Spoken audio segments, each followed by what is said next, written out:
If you work in quality control at a candy factory, you know strict safety regulations come with the job.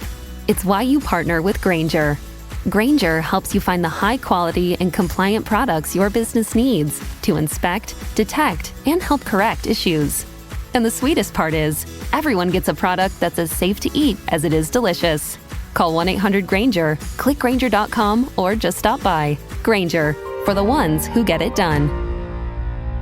The Ochelli Effect is sponsored by WallStreetWindow.com and listeners like you. And now, the most underrated voice in all media, Chuck Ochelli.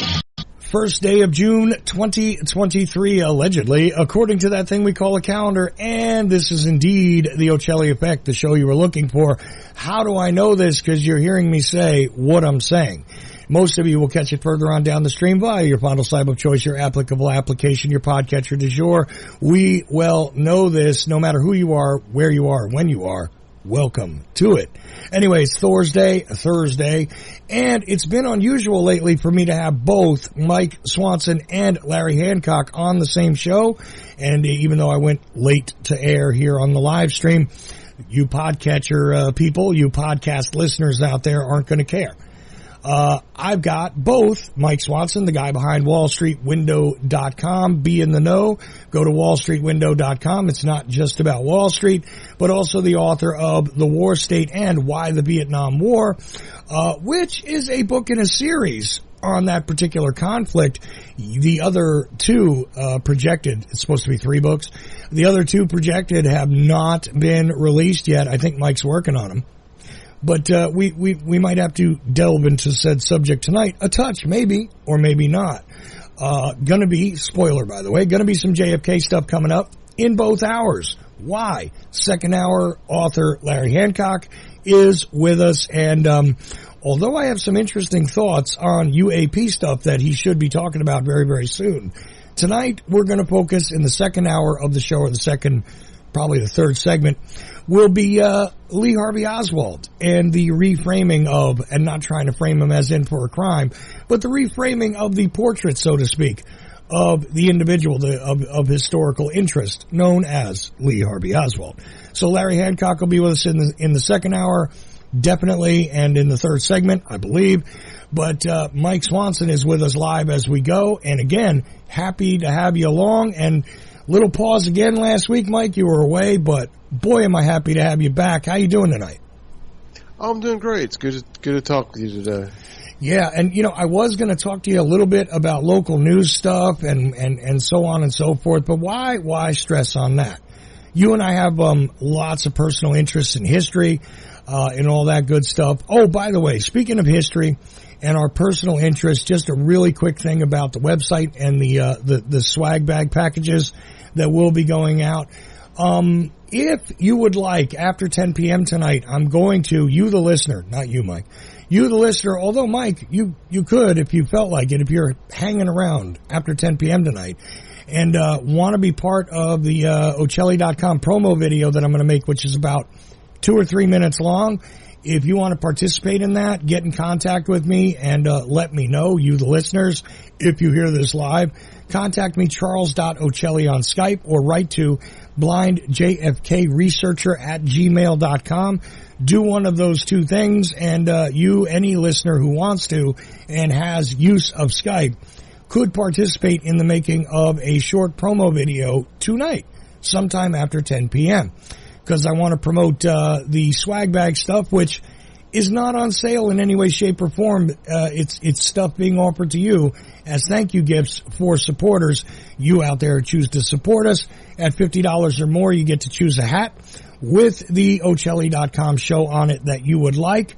Currently, that's only 4 shows, but each one of these hats are all in very short runs and quite unique. The most of them that might be made in exactly the same form in this run, there might be 3 or 4 of them that are the same. They're mostly 1 and 2 of a kind, and you can get an Ochelli.com hat. You might get shirts though too, because the random swag bag comes up later. But back to the hats. Ochelli.com, Ochelli Effect hat, Age of Transitions hat, Uncle the Podcast hat, or Get Mad with Chris Graves hat. These things you can choose from. The rest of your swag bag I'm going to assemble, and you may or may not get a bag in with that too. Bunch of stuff, but we'll talk about it later, much more, because again, I'm making Mike Swanson wait, and I've already killed about 5 minutes of podcast time. So, Mike, I did ask you how you're doing already, but what is on your mind this evening, sir? Well, I'm going to make a connection with local stuff and history. I'm starting, to do more writing, and as part of that, I'm thinking about how to write, because I'm writing a follow-up to the last book I did about the Vietnam War, but it's really going to be about the Kennedy administration and covert action and all sorts of different topics in one book.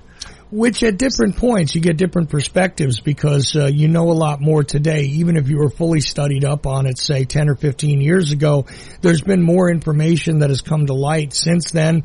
So you have to update it, and you are doing that as you well do. And by the way, Mike has authored more books than I ever mention on here. But and one of them is very relevant to this conversation, considering that you're from Virginia there. And you wrote a book about the history of Danville, indeed. You've also taken the time to release a writing by your dad, where you wrote a foreword about the Roman Empire. Generally speaking, you're interested in history altogether, but local history is one of those things that is extremely useful, especially when somebody's trying to develop context and figure out things that were going on. When somebody looks at the microcosm of their local situation and historical reality, it's always relevant and fascinating. So you have actually done that. You've written on global geopolitical issues, for sure.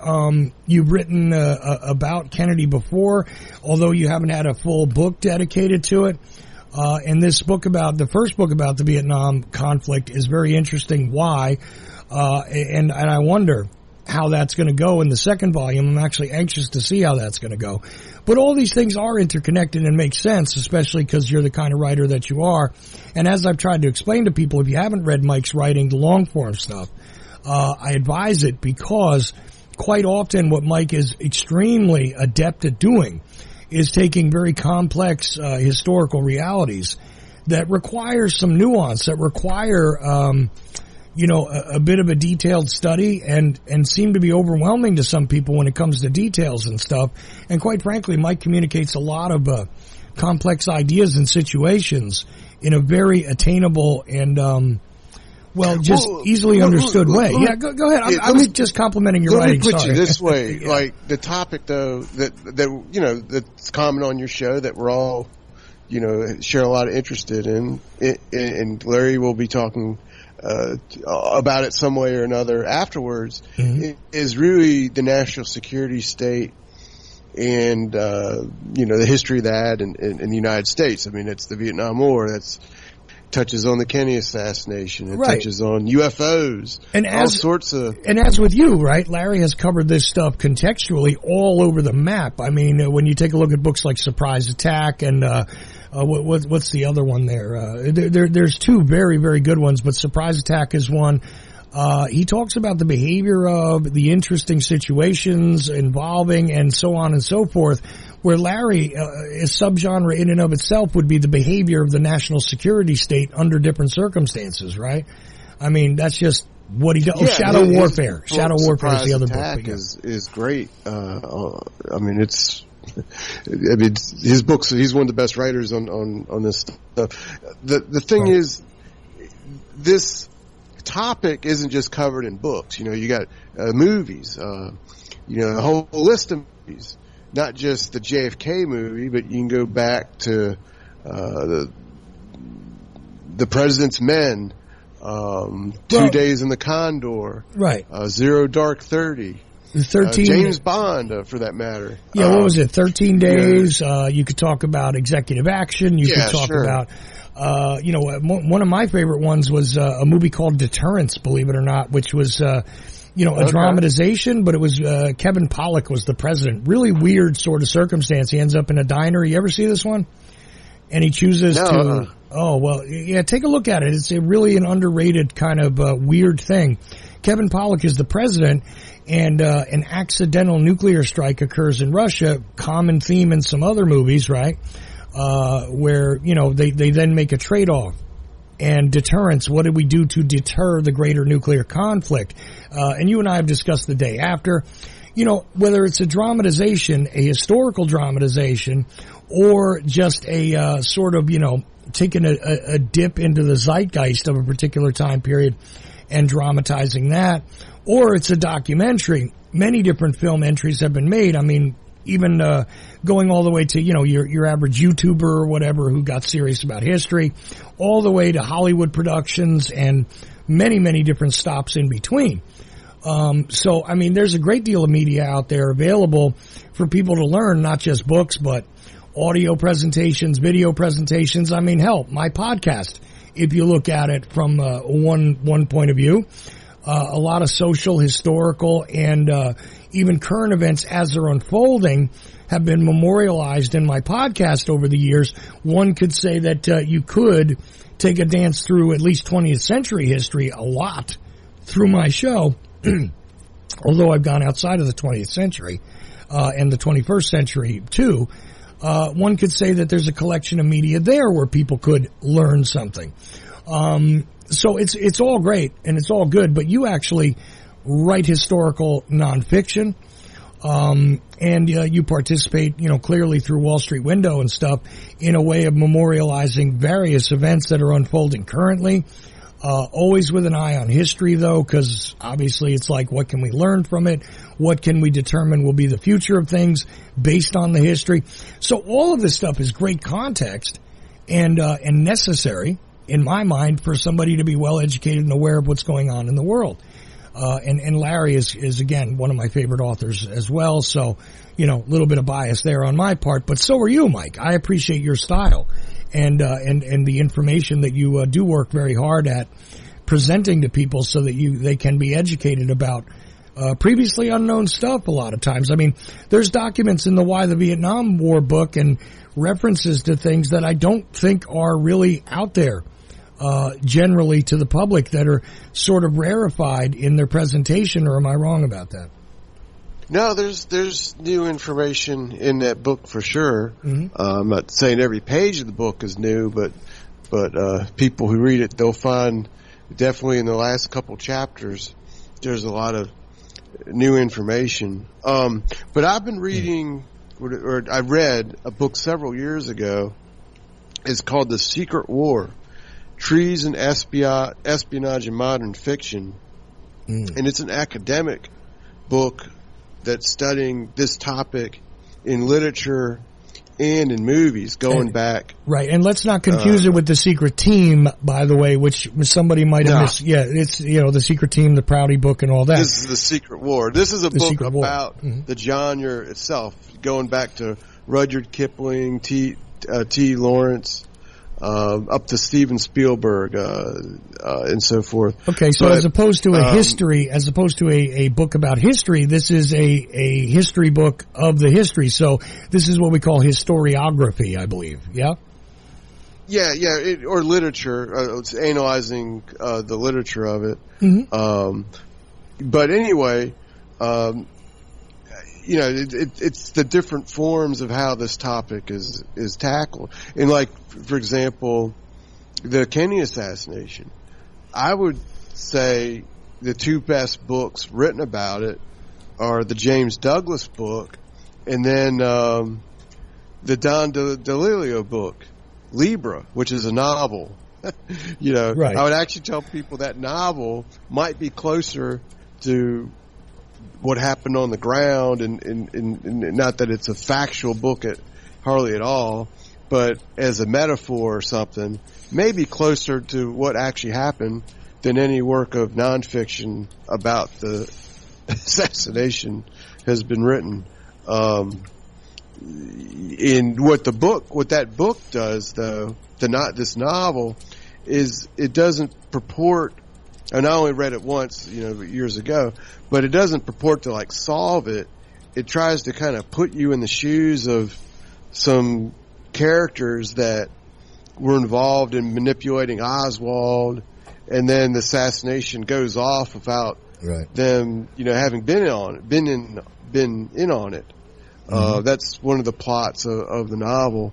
I wouldn't be shocked if that happened, that there are people that knew of Oswald or knew of some of the aspects surrounding the assassination who were shocked when the event itself actually took place. But I picked this book up again and read one chapter in it where she talks about some author I've never read that wrote these novels and asserted in his novels that that history itself, when I was in community college, I had a history course, and the professor said, well, you take the word history and it says his story. It's a story.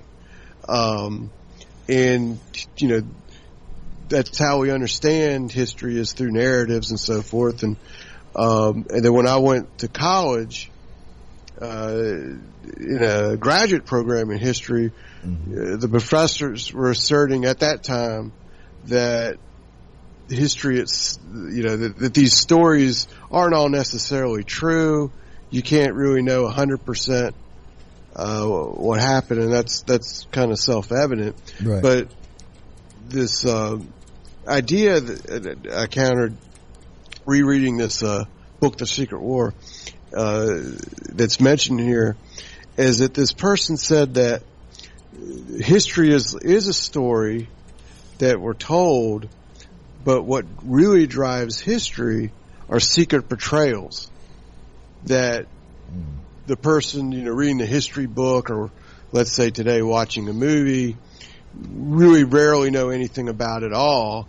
And if we do know there was a betrayal, it's like the Kennedy assassination. We know something happened, but, we don't really know the full details of it. Okay. But the author was making out like these are personal betrayals that take place, that are driving historical events. And the thing about it is, locally, I'm not going to bore everyone with the details, or it's not really that important, but a couple weeks ago I was involved in I went to an event. It was a nomination locally for candidates to who would be endorsed by the local Republican Party. And I know a lot what happened in the event. I was sort of working with some of these candidates, and there was I'll just say there was like a betrayal that happened and machinations that happened that helped to generate the winners of this event. And then the newspaper reported on it a couple days later, and no one who read the article would have any clue of what really took place at all. Right. And, even us that went and some of the candidates had to take a couple days to figure it all out, and the candidates had to talk to each other to understand what happened. The point of that is this, there's a lot of things that happen. I guess it's a funny feeling, to know the details of something and then pick up a newspaper and read a story that is basically fiction. Right. So it's like, how much of everything is that? Everything we read, is how much of it is the same. It's really more going on than we got any clue of. And then we look at history, something that happened so long ago. I throw another example out. A couple months ago, I read a book about I'm not sure how old it was, a couple years old, but it's supposed to be the newest, best book about World War II and Hitler. And I'd read probably 5 or 6 World War II Hitler books. I know me and you have talked about the rise and fall of the Third Reich, which was a big hit in the 1950s. Oh yeah. So anyway, this new book I read had a lot of interesting information in it that made me think of some of the things we've been told about Hitler differently. For example, the stereotype of Hitler is that he was nuts and tried to take over the world, and he was crazy to even think he could fight, the United States and Britain and the Soviet Union and the whole world all at once. Well, when I read this, I understand that actually what he was doing came close to working, and because he wasn't trying to take on the whole world all at once. What he was hoping to do was invade the Soviet Union and win before the United States could be ready, and kind of have a fait accompli, like I won, and now what are you going to do? And then negotiate with England some sort of settlement. That's really what his goal was, and I already knew that when he invaded the Soviet Union, the first couple months of that war, the United States intelligence people actually thought he was going to win because he was rapidly advancing on the battlefield, and it wasn't like 6 months or so later that he was slowed down when the wintertime came, and then it became clear, according to this book, it's pretty convincing, that once his assault was slowed down and stopped at Moscow, that the Germans pretty much knew they were going to lose, and he was just, even he knew it. And it's from that point on that he started to physically deteriorate, but he, had to keep on doing what he was doing. Then everyone kept obeying him, basically, around him. But anyway, the point is, that's a new interpretation to me of part of World War II that I never had heard of before, and it's pretty convincing. And it's a lot different than the stereotype of, well, this guy's just crazy. If I look at the pattern of his career and what he was actually, from the way he started to that moment, he was basically being super aggressive in whatever he was doing and doubling down like someone betting at blackjack or something until he went bust, basically. But maybe that's crazy. But maybe it's crazy to want to be a world leader anyway. But well, a lot of leaders that have been of consequence, who have conquered a great deal of land or have achieved, unifying countries, whatever. Quite often, there are large gambles here. If you were betting with the odds all the time in your movements, would Italy have been unified? Would this or that or the third thing have been turned into a nation state when it was something else? You know what I'm saying? So there's always, there's always a gamble, so to speak, when it comes to these kinds of things. And one could say, look, what is it? What is the old saying, right? Fortune favors the bold, etc. Again, I'm not making any moral judgments here. What I'm saying is that if you're going to do something of massive significance like that, it does require some risk taking. Yeah. I have to throw out, this is as far as World War II history. One thing that helped me understand, or has influenced my thinking in regards to the national security state in the United States, is I read a couple books, this is probably 10 years ago now, about the Holocaust and how it was organized and how it happened and so forth. And there's two basic historical arguments for why it happened. The one is that the Germans were simply, and I buy the second one, so I'm telling you the one I don't really believe. But the first one is basically that the German people were basically more anti-Semitic than anyone else in the world, more evil, you could almost say, and their ideology and hatred was what drove them to do it, and it'd be easy to find evidence of someone's being hateful. In fact, a couple months ago, I watched, I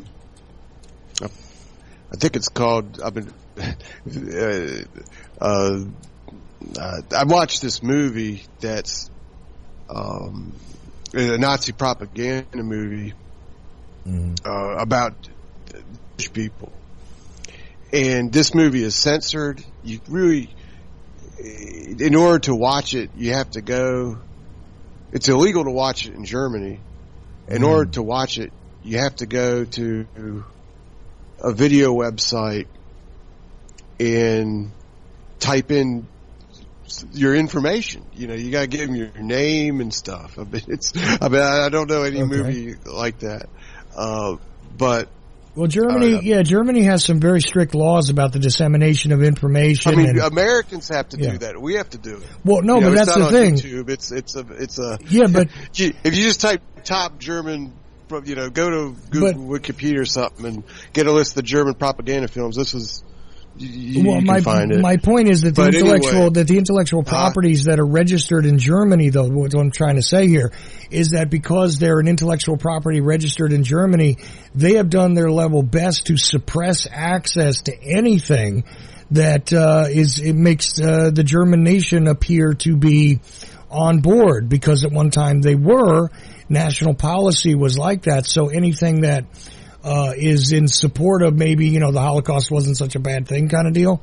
They don't want that disseminated if they can help it, because they would really like to sanitize that. The thing about the movie, I mean, it sounds terrible to say this when I say this, but this movie, I would say that historical argument that I said I'd dismiss in favor of the second one, which I'll give in a second.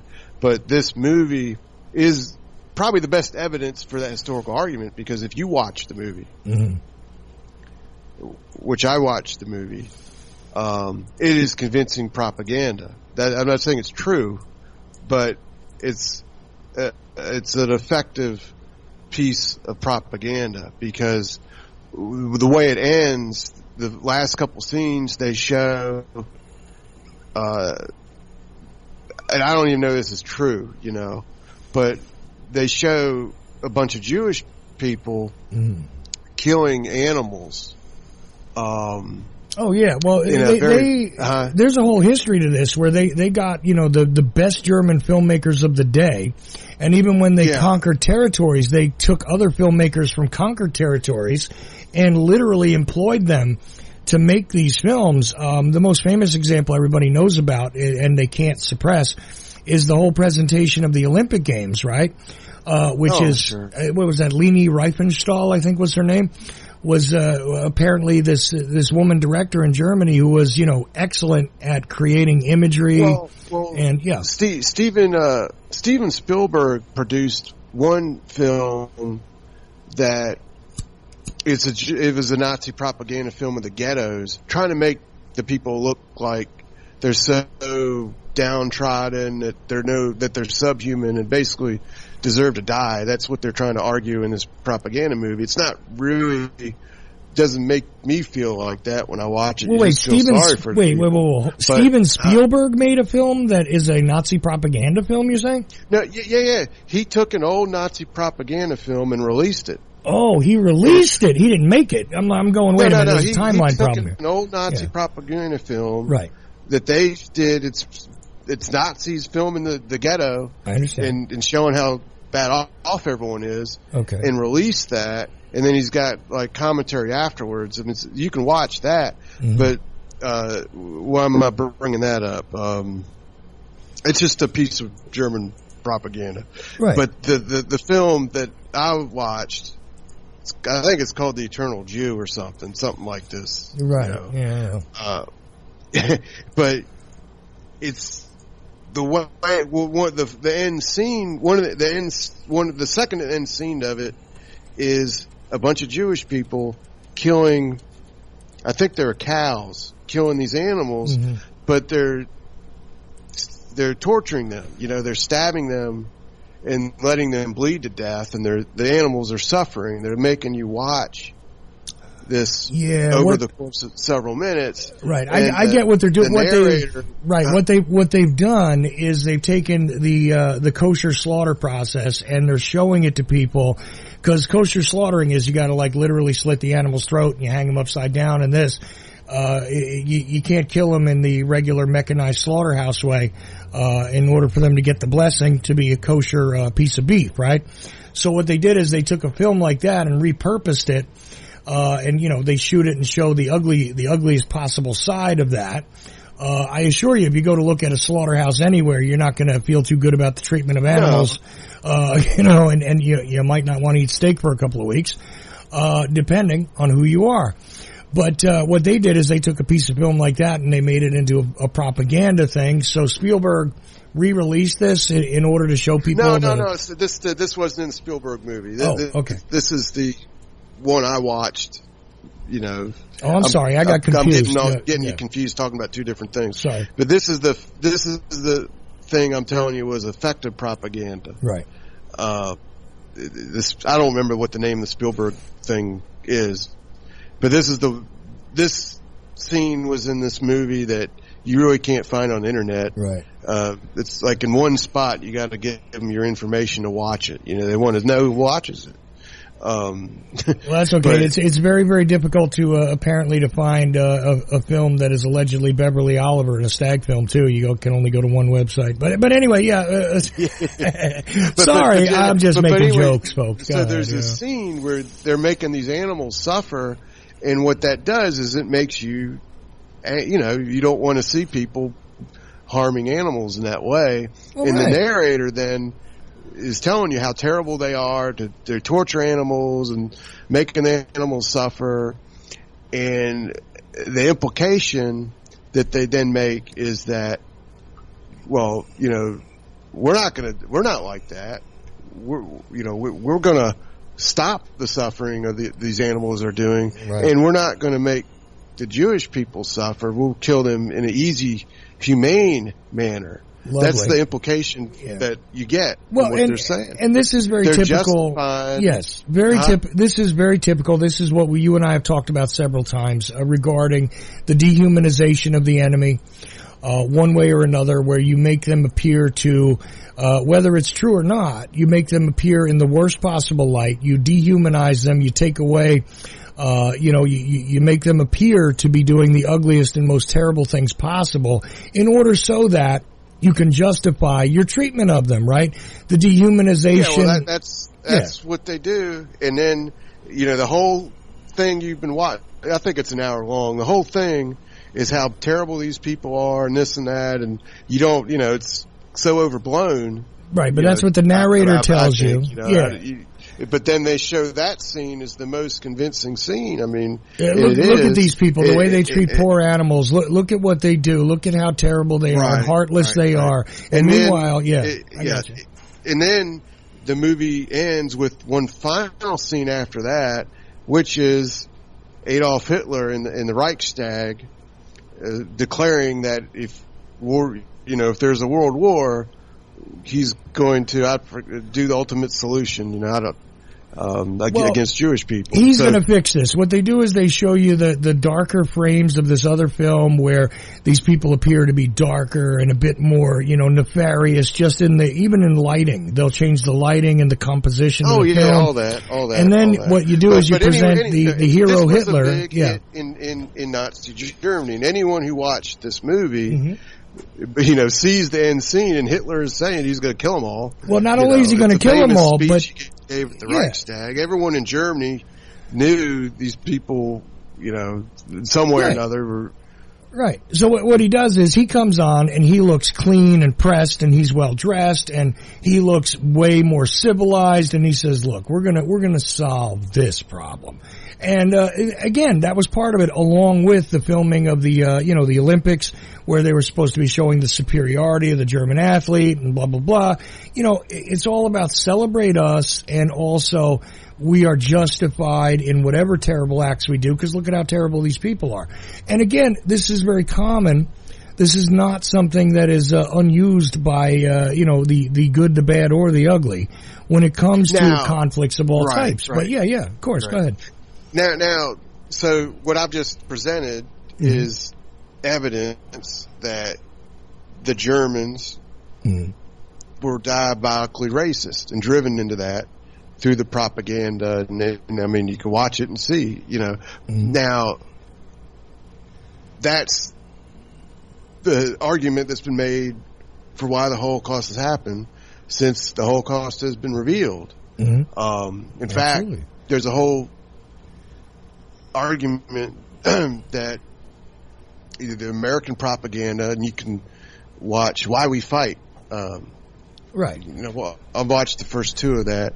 It depicts the Germans, the Japanese, and the Italians as just diabolically evil. Oh yeah, and they're savage. They're savages. They're subhuman. Right. And so on and so forth. I mean, everything from cartoons on to regular films were meant to depict the enemy in a less than human way. They're either idiots or they're savage or they're like Cro-Magnon men. What were the Germans? They were Huns, right? I forget what World War One. That's World War One. I'm just saying these are common. I recommend watching another movie, and that's called the Wannsee Conference. And there's two versions of it. One was put out, I believe, by an Israeli filmmaker in the 70s or 1980 or so. Then another one is on HBO. It might have been retitled, but so with the Holocaust, there was a famous meeting at this place called Wannsee. It was a fancy living quarters, like mansion in Austria or somewhere. But anyway, they had been killing people, shooting people on a mass scale. And then at this conference, the decision was made to use gas. Well, right. This was the point at which there were evaluations made, and I've seen a dramatization of this. The HBO one was very well done, actually. Yeah, you seen what I'm talking about. Oh yeah, so where they do just for the listener. Well, for the listener, just Mike, let me help out the listener a little bit. Is that this is a dramatization that I saw on HBO of this conference where they're sitting there saying, "Look, we're rounding people up, we're shooting them, we're drowning them, but it's not very efficient." And apparently there's historical documentation to back up a lot of this where they say, look, it's just not efficient. It's not working out well. We're wasting bullets and time and manpower. We can do it in a much more efficient, mechanized way, which is allegedly where this concept of the final solution gets born. And it's a weird thing because even now today we have propaganda going in the other direction, where, look, Jewish people are part of our culture and they need to be recognized as such and so on and so forth. I don't know if you saw it, but there was Jewish Heritage Month. I forget if it's May or June because I just saw it the other day and it's on the cusp of the change of the month, right? Where, that is now a propaganda out there to reverse the negative stereotypes, etc., which are part of what goes on. But again, you got propaganda pushes for various reasons. What's interesting here is we're going to transition into talking about something else very soon. So I want to let you get out your final thoughts on this portion of it. We'll take a little break. And then we're going to spend the last little bit of the hour on something else. The point I'm trying to make is that if you watch this Swanson conference thing, what you see is how it's planned out, and the people that are planning it out, they're basically a bunch of bureaucrats. They're not fanatical, foaming at the mouth. Most of them, one or two were, but most of them are just regular bureaucrats. In fact, two people I want to point out that were there One was the head of the Gestapo, not the SS, but the Gestapo, that like the police. And this guy, before Hitler took power, had the same basic position. He's head of the state secret police of Germany before Hitler took power, and he was against the Nazis. He was spying, he had his people watching and spying on Nazis. And then when Hitler took power, he just kept doing it for them. He just kept the same position, and he was one of the most important people inside their security state.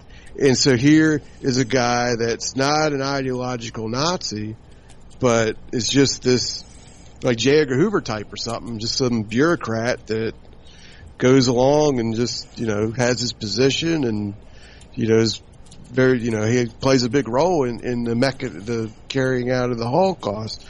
Another guy was like a judge who was one of the top judges. He invented the Nuremberg Code that was used to discriminate against Jewish people and remove them basically from civil society before the war started. And he attends this conference, and he basically says, I don't want to do this. This is too extreme. I'm not going to do it. And that's all right. He just doesn't do anything. The point of that is that shows that in many cases, the Germans had a choice that were involved in this stuff, whether to do it or not. They had, it's the idea that they all had to follow orders is. Well, there's a yes and no to that some resistance was there, but once just like anything else that we've discussed about political situations and the sort of gravity or the inertia, if you will, of the bureaucratic system, in some cases, once momentum gets moving in a certain direction, there's nothing somebody who's within that system can do. This guy couldn't stop it. It's not like he'd be able to stop it. He might have been able to withdraw from it, but see, there might have been consequences. He could withdraw from it. He couldn't stop it. Yeah. But there might have been consequences. Well, wait a sec, Mike. There might have been consequences to that. And it is very interesting. We're going to skip the break and go straight to Larry in the next hour. But, there are consequences that might have come along with that maybe aren't revealed. What is interesting, though, is that during that dramatization, you could clearly recognize that there were people that really looked at it as just a bureaucratic issue. They were sorting out people like they were sorting out, paperwork. Oh, well, I guess we'll make it, we'll staple it together every 10 pages. We'll just stop using bullets and we'll use gas. It'll be more efficient. It'll save money. There were people looking at it as cold as that. There were others that were fanatical. There were others that were maybe going, man, I don't know if this is a great idea. Glory of Germany, but we need to do this. It just shows that everything wasn't homogenous. It wasn't completely just, an entire nation of bloodthirsty people. There were various directions that some people looked at it from, And, look, I'm not going to argue the guilt or whatever of individuals depending on the different tiers they may have been involved here. But what I am saying is that there is a nuance that one needs to recognize, that it wasn't necessarily just, like a lot of History Channel presentations. Look at the evil that was an entire nation. Well, maybe not an entire nation. I'm not trying to make excuses or anything. What I'm saying is that you can't always assume that everybody in any way is 100% on board with anything once you start adding people to the equation, right? It's difficult to get 5 people in a room to agree on what type of pizza to order, Mike. You know what I'm saying? So it's literally like that, and I think nuance, all this stuff is important. And the funny thing is, we didn't even hardly get to the JFK thing, which I was going to get to with you and definitely going to cover with Larry, because we could talk about the propaganda involved there. We could talk about the different films, both pushing in various different directions regarding conspiracy advocacy, regarding the lone nut solution, if you will. We've seen this go on and on and on throughout our lives, where there's been different shifts and different sort of postures taken by the government, the officials, the people involved. I was searching in my mind for Robert Tannenbaum's name earlier, because he wrote a fictional book too that had a lot of truth in it related to the assassination. And meanwhile, he was an investigator on the HSCA during a time when Blakey was there. And I would argue that portion of it was kind of a limited hangout, and it's still having resonance today. I know you saw the recent thing passed around about Gail Nix Jackson and her attempts to retrieve her grandfather's film. She's got a lawsuit going now, and indeed there's proof that she's assembled in a very interesting way that the HSCA literally had their hands on the film that she has been now in search of for 40 years, right? So, or maybe longer. I'm not sure how long she's actually been involved in it, but my understanding is she's been looking to find her grandfather's original film now for about 40 years. And even a small issue like that can reveal a great deal about the way propaganda is handled, about the way government handles, things that are supposed to be important documentation, whether it's a film or a historical document, etc. Very fascinating. Gotten a little bit of attention in the New York Post and stuff recently, but nationally you don't hear it being discussed very much. It's not a headline news event. And very much like what we were talking about with the rise and fall of the Third Reich, that wasn't just popular in the 50s. That continued to be a mildly popular book for decades because of the revelatory way with which a lot of things were revealed there. People are always curious to know about history, but at the same time display some levels of apathy too. So it's very interesting, and it's a great effort that you're going to be involved in here with this next Vietnam book. Can't wait to see how it turns out. But now I'll just shut up and give you about 4 or 5 minutes to conclude anything you want to conclude here. But we're going to talk to Larry Hancock in the next hour about the reframing of Lee Harvey Oswald, and I don't mean to frame him for a crime. So by all means, Mike, go ahead, continue. Yeah. Well, I'll just connect how this applies to assassination. Sure. the Germany stuff. So the second historical argument about the Holocaust is that it drew out of the bureaucracy. And it wasn't simply like Hitler, he didn't dream up himself personally how it would be carried out. He didn't come up with the idea of putting people in concentration camps and gassing them. What happened is he would create the broad policy objectives, which when it comes to this topic, the first wasn't actually let's just kill everybody, but it was remove them from Germany. Right. And as the war developed, they came up with different ideas of how to do that. Let's send people into Poland. Maybe after we defeat the Soviet Union, we'll just keep sending them further and further, east and use people as slaves, basically. Well, you disenfranchise them. Yeah, they would disenfranchise them, send them to the ghettos, this kind of thing, so that they would be concentrated not in a camp, but in an area which would restrict their movement, restrict everything they could do, and it would strip them of all of the things that they had gained throughout their lives, and they would become non-persons that would be pushed out of the territorial area. That was one methodology, and again, bureaucrats came around and said, not very efficient, boss.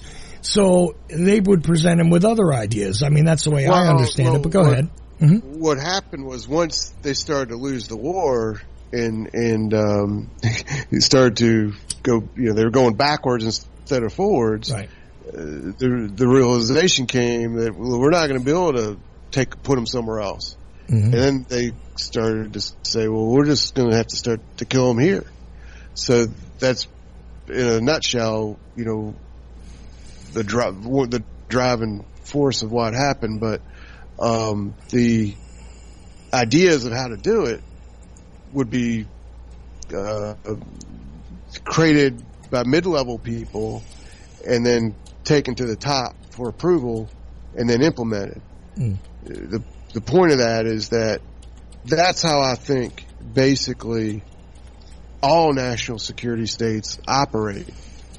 Is very rarely is someone like, let's say, Allen Dulles coming up with this master plan to do something, right. But instead people in the lower levels are coming up with ideas and then getting them, if they match the objectives, the broad objectives as outlined, at the top, then they can get them approved and then they implement them. And that whole process, though, pretty much gets lost to history, you know. Right. Well, and that's an interesting thing too. Often the missed thing, right, is that people want to point the finger at the prominent character who indeed did create a policy, but didn't create all the mechanisms by which it was enacted. So, you know, there are lots of other people, and we talked about this before, about contingency plans and things like that, how there are people employed as we speak right now coming up with contingency plans that might have no realistic use at any point in time, but they want them in hand because the guy who's in control of the situation, the Alan Dulleses, say, in your scenario, they get handed a whole lot of work that somebody else already did and said, you know, if we use this and we use this kind of person and so on and so forth, this is what it would cost us and this is what it would take to get it done this way. And they hand them mechanisms and choices. And that is the functionality of the bureaucracy, right? I mean, it doesn't matter if it's military intelligence, if it's, you know, governmental, social issues, taking care of food stamps, all this stuff. Somebody's in charge, yes, indeed. But they are not usually even the visionary. They just kind of sign off on things, and a whole lot of people figure out the nuts and bolts of how to get that done, and that's all levels of subordinates. And that's a reality that a lot of people miss when they're interested in a historical you know, topic of any kind, right? And it doesn't matter if it's a nefarious thing or if it's a mundane operation. It all functions sort of the same, right? Yeah, I agree. Yeah, for sure. So, like, to me, the idea, like, of saying, like, George Bush killed Kennedy, I don't really think that makes any sense. Well, yeah, exactly. Because he would have never been the mechanic. He's shown no proclivity for being a you know, an assassin, a shooter, right? I mean, this is. I realize he was, you know, a veteran and he was a pilot and whatnot, but honestly, his track record shows nothing that would suggest that he's like the guy who's dreaming up, you know, ways to lay out shooters and things like this. It's not his area of expertise. Now, if you're saying to me that he's a guy who would have dreamed this up, I again object because he wasn't in a position of power where he's being presented all these, you know, underlings plans and objectives and things like that. So he's really not in a good spot, in my mind, to be a mastermind or a mechanic, right? And this is the problem, you know, and people mix the two up where it's like, this is a smart guy. He knows how to get things done, but that's not the guy who gives the orders a lot of times. You know, the man who is the expert shooter, you know, even a famous sniper like Carlos Hancock, he's not deciding what missions to go on, but he knows how to execute them, right? And that's the thing here. There are people play their different roles here, and I think a lot of people ascribe. It's like, that's the nefarious mastermind. That's the guy who came up with everything. He's the guy who comes up with all the little details, and it's like, dude, that's not the way the real world works, you know? And that's the fascinating thing to go through when you actually study these things from a realistic perspective. What do you think of that, Mike? Yeah, for sure. And one of the things, that they were studying right before the assassination, a couple months beforehand, Desmond Fitzgerald, who was overseeing all the CIA operations against Cuba, he was at a meeting of the Joint Chiefs of Staff, and said that they're studying how the failed assassination attempt against Hitler was carried out. So maybe they could apply that against Castro somehow. So, you know, that they were studying these sort of things themselves, right, to figure out how to do stuff. Right. Well, I mean, listen, if you have a successful or an unsuccessful assassination plot that you know the details about, you could learn from that if you're looking to enact your own, right? Okay, where did these guys fail? You mean to tell me this simple mistake and maybe all these things would have just went down properly and it failed? Great. Now we got another one that's completely successful, but why did it succeed? Maybe we can copy some of those things. Okay, this is the way they handled the press. This is the way they handled the guy's personal security. These were successful methodologies. Would they work the same way here? Yeah, and there's a whole array of underlings that are studying these things like at all times, right?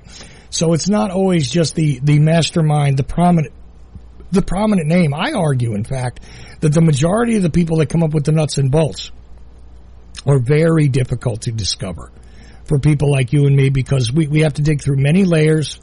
And then you don't have a headline name that people are attracted to that want to learn about automatically. Yeah, it's very difficult. You know, like just the thing about the Holocaust. Like I said, I read a book describing all this and the names and, you know, who did the innovations, who tested it, who came up with the idea of using gas, and they had people tested on people and this and that. You know, I forget who these people are. You can't, you know. No, but you needed engineers. They're totally unmemorable, you know. You needed people with scientific knowledge. You needed people with engineering backgrounds. You needed all that. And that's not the guy who's walking around goose-stepping, okay? It's just not the guy. But they need to hand the information to those guys in order for them to enact their bigger plan, which again was probably handed to somebody else. I mean, you know, a guy who actually moves people is not always the guy who owns the company, right? That's why there are personnel managers in any organization. So, you know, there's that aspect of it too, where their whole job is not to think, is not to create, is not to do anything, is just to manage people to accomplish the goals that they are given. So, you know, again, there are many layers to it, and there's a lot of things to be studied. Meanwhile, we're going to study a few things in the next hour with Larry Hancock. Stick around. Mike Swanson, wallstreetwindow.com. Again, be in the know. Go to wallstreetwindow.com and learn a great deal about the world around you. It's not just about Wall Street. Also, the author of The War State and Why the Vietnam War, the first in a series of at least 3 volumes on that conflict, and I'm looking forward to it. Mike, thanks for being here, and I definitely look forward to Larry Hancock in the next hour. WallStreetWindow.com. Gold, silver, the stock market. WallStreetWindow.com. Perhaps you're invested deeply. Perhaps you're not in deep enough. Maybe you're thinking about getting started. WallStreetWindow.com. Michael Swanson, the brilliant author of The War State, understood these trends professionally for many years, and now he gives you the benefit of his knowledge.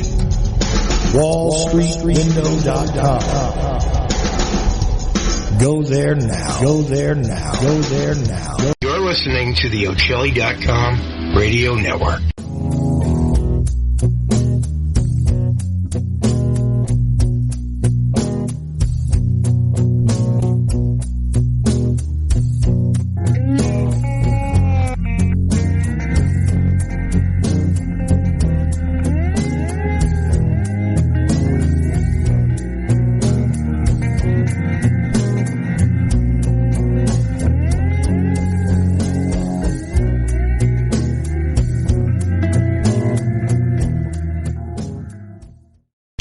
History, real history that you were never taught in schools. Why? The Vietnam War, nuclear bombs and nation building in Southeast Asia, by author Mike Swanson, with new documentation never seen before that'll open your eyes to events that led up to this. Why? The Vietnam War, nuclear bombs and nation building in Southeast Asia, 1945 through 1961. Get your copy today at Amazon.com. Why? The Vietnam War, by author Mike Swanson. Go ahead, caller. Yeah, I'm interested in the truth about the JFK assassination. Right. Well, what do you want to know? Judy Baker's wild claim, Oswald girlfriend, she knew Ruby and Barry, cancer weapons. Really? I imagine I could claim I have 4 wheels. It doesn't make me a wagon, but okay. Oswald was on the kill team and trying to prevent the murder of John Kennedy. Come on now. Has a real expert on the JFK assassination looked into her claims? Go to Amazon.com. Enter Judith Baker in her own words. You'll get results for a digital copy of a book where Walt Brown utilizes her own words and the known evidence in the case to get at, well, a different perspective, let's say. You can get Judith Barry Baker in her own words from the author himself, signed if you request it by contacting Dr. Brown at KIASJFK@AOL.com. It's a fun book, and it actually dissects the many, many fantastic claims. Judith Barry Baker in her own words. Thank you for all the great information. This is James Corbett of CorbettReport.com, and you're listening to the Ochelli Effect at Ochelli.com. Going to Chuck Ochelli.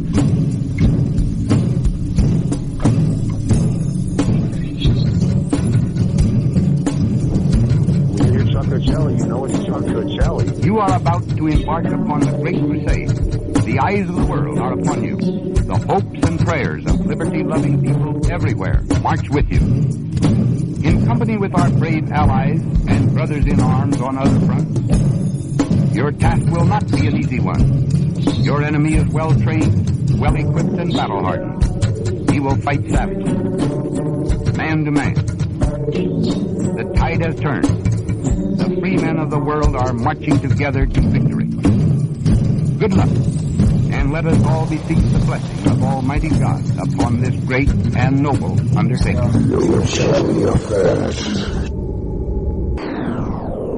In Denial, Secret Wars with Airstrikes and Tanks by Larry Hancock. Secret wars became a staple of U.S. covert operations and are still happening today. Larry Hancock's book, In Denial, rips the cover off many of them. Using new files, it exposes things about the Bay of Pigs that no one has ever written about before. It shows why it really failed and why the United States did not learn from it. It also shows why other countries today are doing secret operations with more success. This is the book that puts what some want to deny into the light. In Denial, Secret Wars with Airstrikes and Tanks. Larry Hancock. For more information, go to larry-hancock.com. Pick up your copy of In Denial at amazon.com in digital or physical form. What would I do? Revelation through conversation. In a radio show / podcast. You want the good news? Listen to the Ochelli Effect. Chuck Ochelli is the most underrated voice in all media. News, education, and entertainment. The Daily Bread from Ochelli.com. Go there. Save yourself from ignorance. Ochelli.com. But we all agreed to put Ochelli.com on and listen to the Ochelli Effect. Revelation through conversation. Ochelli.com.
Ochelli.com. Revelation through conversation. Get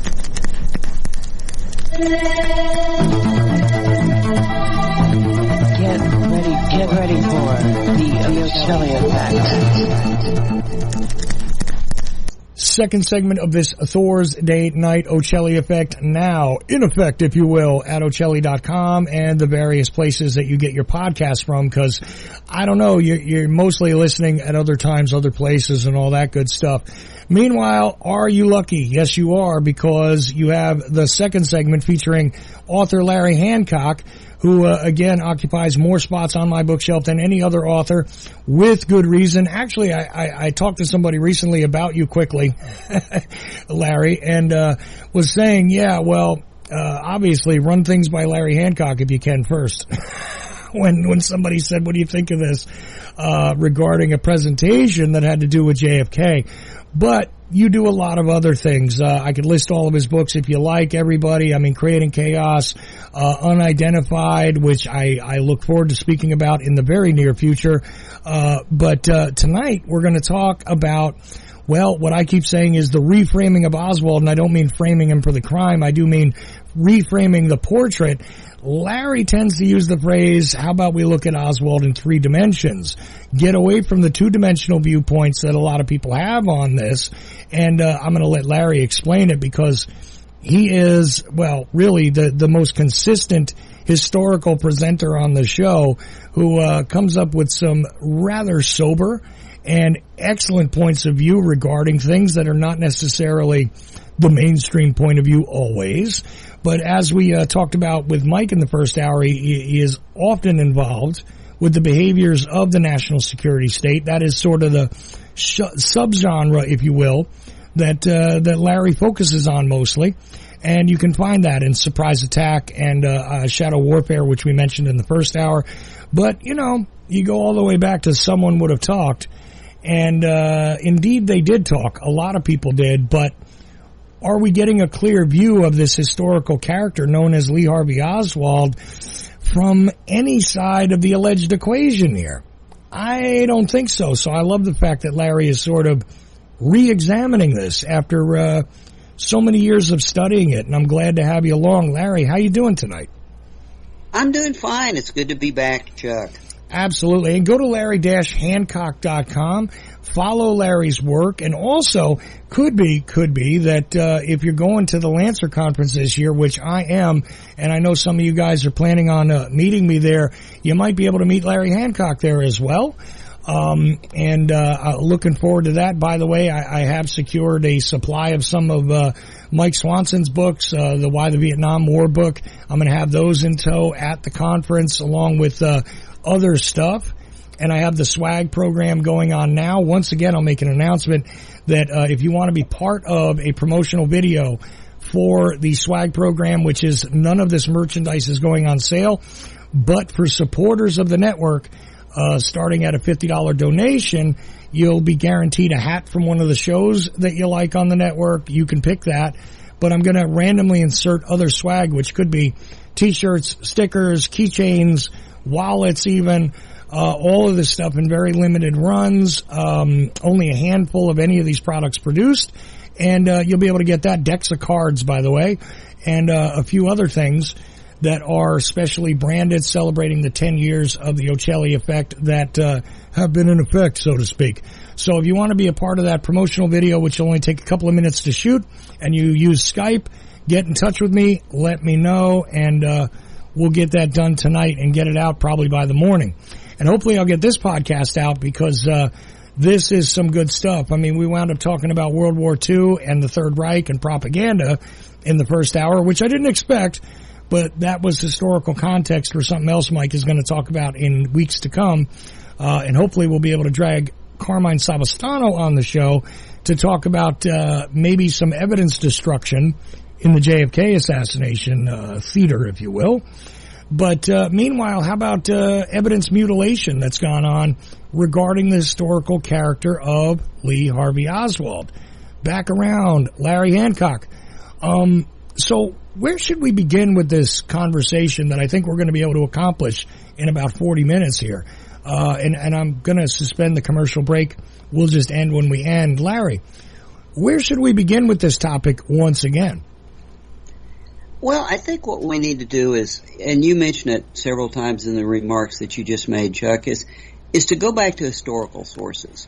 One of the things, you and I have talked, and we've done JFK 101, we've looked at all of this, but one of the things I decided at this point in time was that I needed to go back and take a look at Lee Oswald from a truly historical perspective, not from a Warren Commission perspective, not from a JFK research community perspective, because I started getting the sense that everybody wanted to put him in the box. And everybody wanted to treat him as a certain type of historical figure, regardless of who he really was.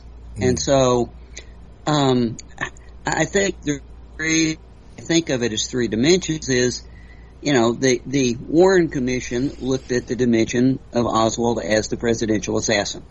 Right. And quite frankly, that's what they were interested in, and that was their charter.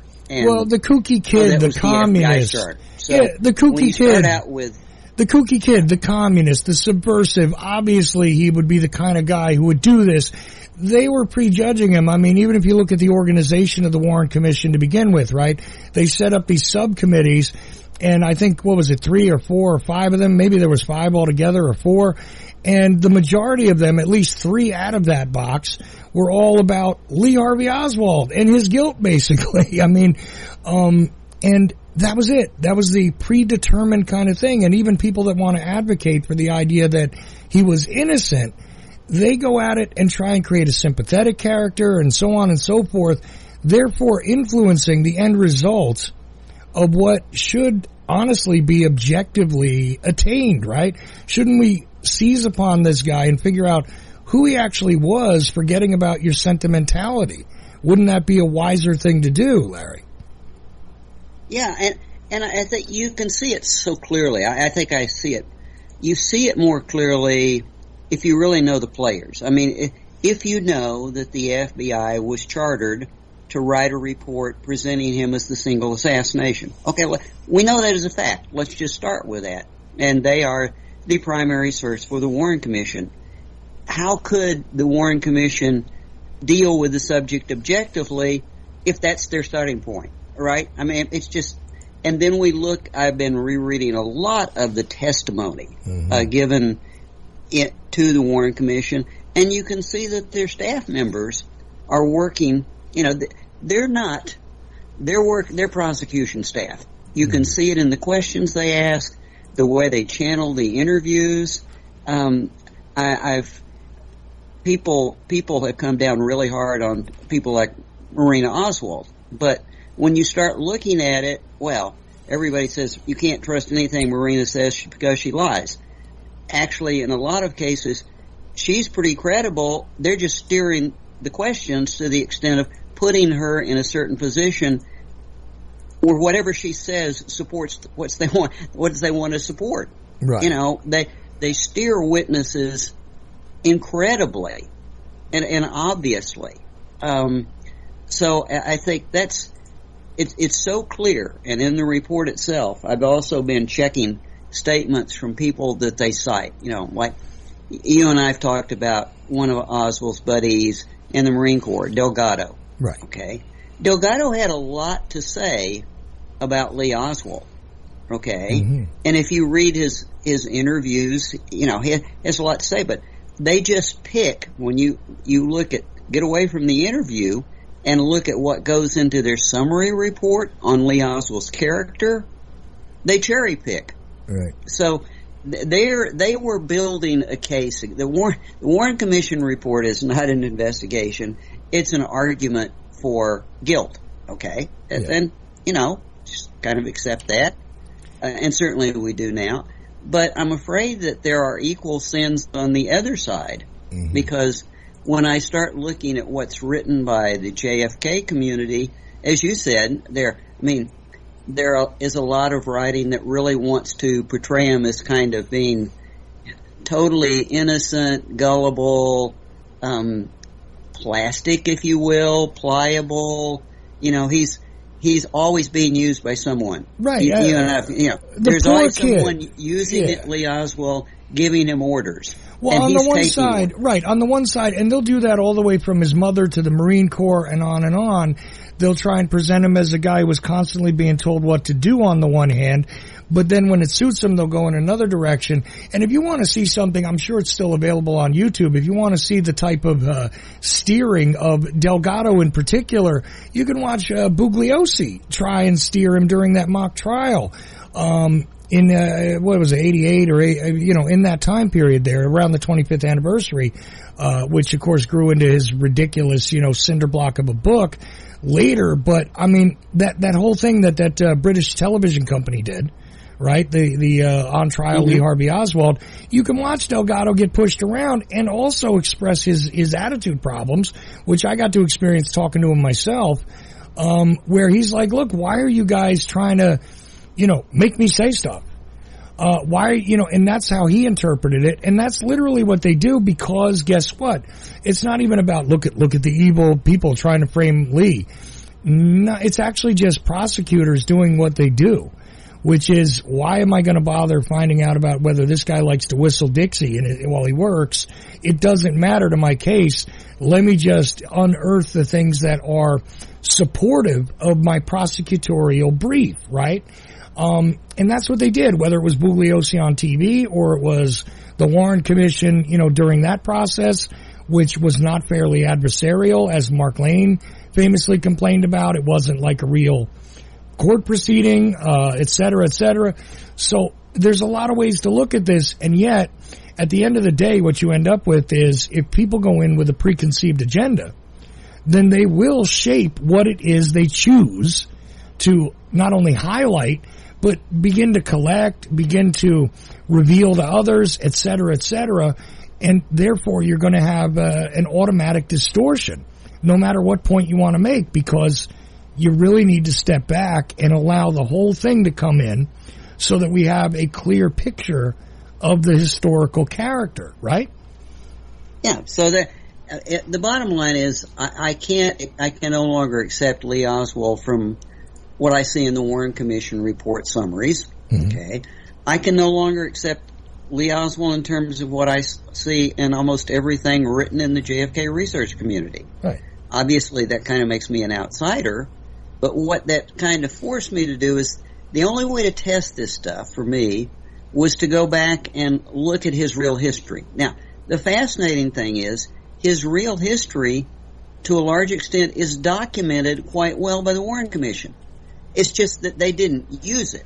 They documented it. They gathered the data about his childhood, about his school life, about the test he took, about, just literal facts, just the facts. Right. But of course, that's not what shows up in the summary report. No. So I'm going, okay, I've got to get back to the facts. Let me get inside his school life. Let me get inside, how he tested. For example, one of the things that jumped out, or two things that really jump out when you get back to his real character and personality, is he was bright.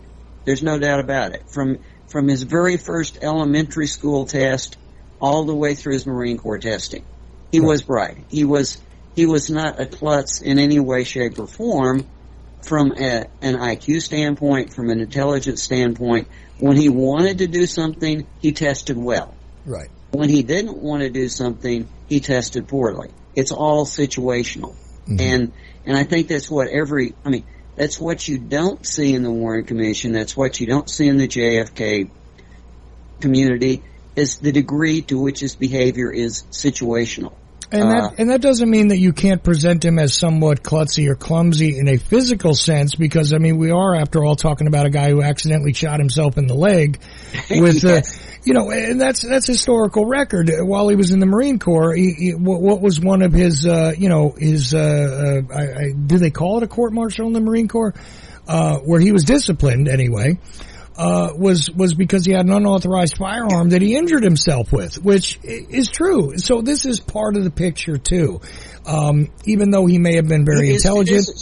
His physical, it's kind of like, there is no doubt that Lee Oswald liked guns.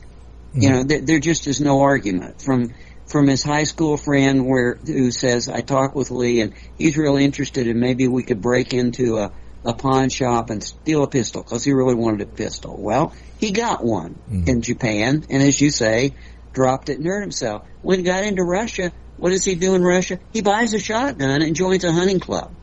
Right. You know, so that's very consistent. Now, was he a good shot? No. Was he clumsy? Yes. But I know a lot of people who have guns who are both clumsy and, you know, you don't want to go out hunting with them because when they unload their shotgun, they're liable to screw up and, you know, you get the ricochet pellets off the ground.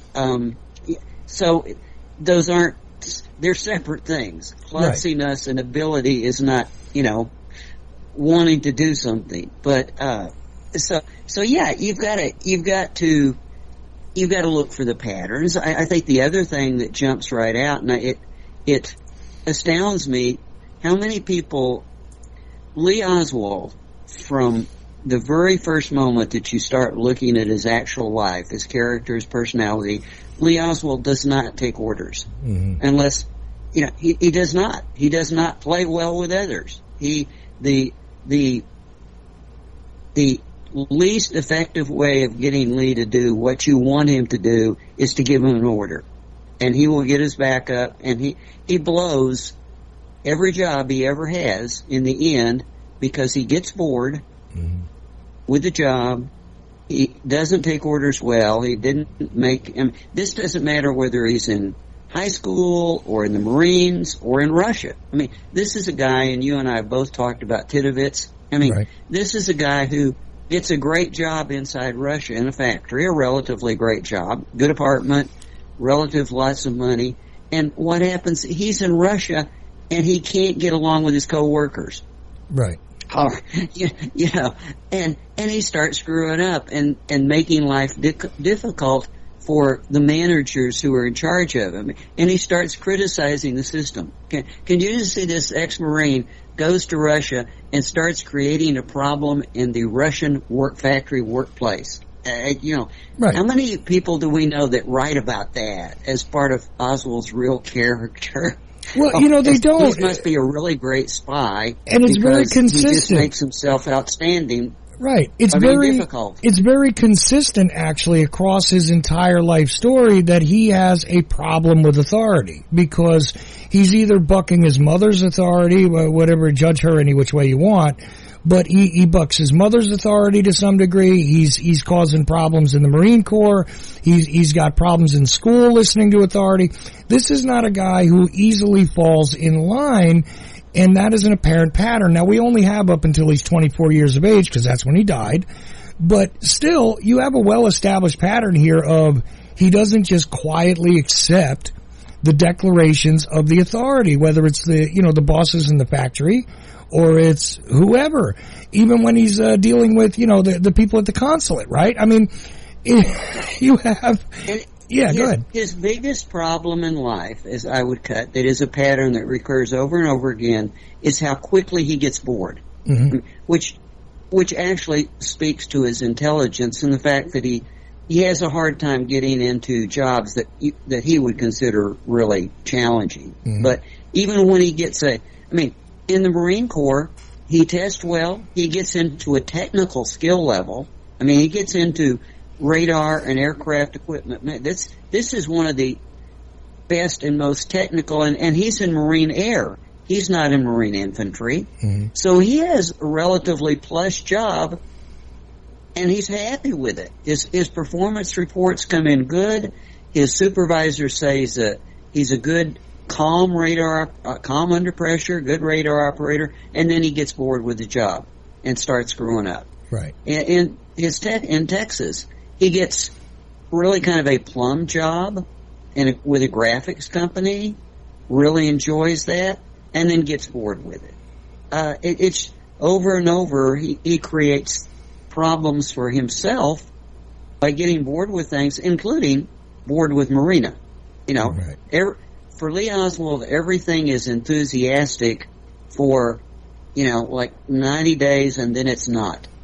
he cannot maintain his enthusiasm, and he goes off on tangents, and it all, what was good yesterday collapses. I was intrigued. I had forgotten he had a reasonably good job, early job in Texas in a metalworking plant. Not a great job, but he had done metalwork in Russia, and he had a steady job, steady income. And one day he comes home and tells Marina, "Well, they fired me." Right. Well, no, they didn't. And when they were interviewed by the Warren Commission, it's like, oh, he was okay. He was kind of might be difficult to talk to, but he did the job well, and he was getting good performance reviews up until the time he didn't show up for work anymore. Right. So, there are personality characteristics, and these that are constant over time, even as you said, even for just 24 years, and those have to be brought into play. And quite frankly, that was not at all part of the summary reports that the Warren Commission does, and is missing from most of the conspiracy writing. Well, right, and the other part of the context here is that it's not just about, okay, yes, it's clearly an intelligent person that gets bored with the mundane or the less intricate, challenging jobs or schoolwork or whatever. True, but it also doesn't mean that he's the super genius that some people have tried to make him into either, right? Because the super genius might have found a way to cope with this and been a bit more pragmatic and not created these other ancillary problems that come along with the tangential issues that now come along with he didn't hold the job, etc., right? So on the one hand, you have somebody who's probably, more than average intelligence, but he's also not the super spy that some people make him into either. I mean, they practically make him into a James Bond-like figure in some cases, and I'm like, whoa, hold on. Maybe he was capable of some of that, but yeah. Good. Yeah. The thing is that we have factual information on that. There's no reason to speculate, because Oswald, when he got back, well, even in the Marines, I mean, he took tests all the time. Right. He took intelligence tests in school. He took, tests in the Marines. When he came back, he kept going to, apply for jobs, and he would take screening tests with job placement in Texas. And interestingly enough, if you look at his records, basically, it's obviously he was well read. I mean, that's one thing you can establish. He's well read. Right. When he wants to, he can hold a very good conversation. Even his officers in the Marines would admit that he was, difficult and challenging and annoying, but he could hold a conversation on, say, politics or international affairs on the level of the officers themselves. And one of the reasons he was a pain in the rear is he would try to make himself look equal to or superior to an officer, which, that doesn't go down well. But even in his reviews, they admit that. And in the job placements, in several instances, they really write it up as saying we could try to place him in a higher level job, but he's unemployed, he's got a wife, she's pregnant, or has a child, he needs money, so we're going to have to put him in a lower level job right now because he needs money. Mm-hmm. So this is fact. This is not supposition. These are people who tested him, interviewed him. So no, he's not.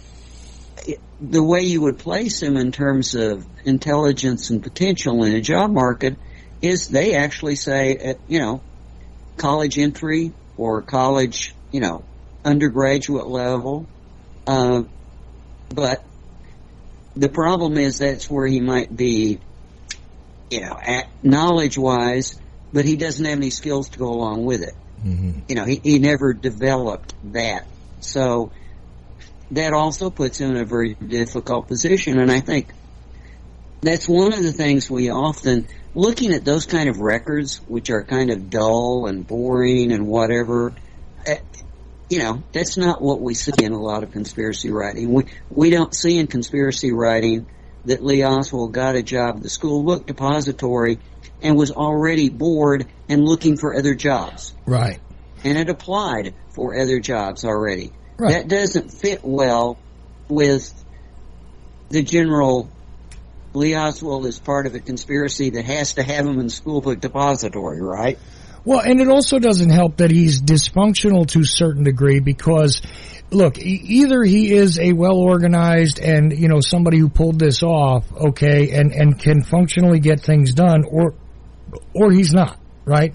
So he seems to have functional problems sort of getting things done. But he's intelligent enough to understand complex things that might require, again, some level of intelligence, a bit above average. So you have those two things to balance where, again, unless it's very exciting and intriguing to him, you're not going to keep him engaged well enough to have him functionally accomplish things. And even then, it's almost like a time limit because, okay, let's put him in here. We can train him for something. The JCS, the Jackson Child Stonewall incident is very interesting there, right? Because there was plenty of room for him to maybe get into other areas. Might have been more challenging with that job, but he didn't stay, right? So, there you go, right? I mean, all right. So, go ahead. He doesn't, as you're saying, he can't focus for long enough to really become skilled. I mean, he dabbles. Right. Oswald is a dabbler. Oswald is kind of a short attention span, not in terms of minutes, but in terms of weeks or months. And to some extent, you almost kind of expect this. This is a kid who, up until his, sophomore year in high school, he was averaging 2 or 3 schools a year. Mm-hmm. And moving back and forth. With that kind of background, that doesn't, he didn't do anything for very long. He didn't develop the ability to slog, just apply himself, because it would have made no sense. He's somewhere else. He's moved on. There's no history. But and it's interesting too. It's interesting too. You bring up the Marina thing and this will be the last big comment I make, and I want to let you run with it after this, because I think this is necessary to recognize as well. They try not only to point out his levels of intellect and sort of ride it and steer it into one column or the other inaccurately, and I do mean from all sides of people trying to draw out this character, but emotionally they do it too, where there's this, look, he's a dedicated Marxist, right? He is so entirely invested in that he's fanatical, and that's the thing that drove him, and okay, well, you go with that, and that doesn't quite fit with the portrait I'm seeing emotionally. Again, he got bored. The wife was probably exciting because she's an oddity. She's from Russia. She's from that place. She's different, right? So she's an oddity, and then he gets bored with her. Everything, it seems like, goes this way, right? Where, again, the emotional makeup of the man is adapted for people that want to make him the assassin. He has to be really, really inconsistent and really intense. And on the other hand, if you want to make him Mr. Innocent, he has to be very steady and very, I'm just not really looking for trouble, but, I have different ideas about the world. You can't really fit him in either one of those boxes, despite the fact that people place him there. And I think a good example of this, you and I have both talked about this. I'd encourage everybody to read Titovit's book on Oswald in Russia. Absolutely. To get a real feeling for this. I think one of the things that was most striking to me is, Oswald became socially outgoing and successful with women in Japan. Okay, mm-hmm. He had not been before then, but that's an absolute fact that things changed for him that way in Japan. Right. But that was still a new thing for him. In Russia, Titovitz writes about how, Oswald really had a number of sexual conquests. They dated. It was easy for him to date because of his apartment. The girls' school was handy. But after a certain period of time, he even gets bored with that. And Titovitz is going, and now we're not going over to the girls' school anymore, and Oswald just spending a lot of time at home by himself, and right. He's starting to get depressed, and you start going, wait a minute, what does this guy want? This dedicated, devoted Marxist, who's also a spy, right? I mean, he's got a charter.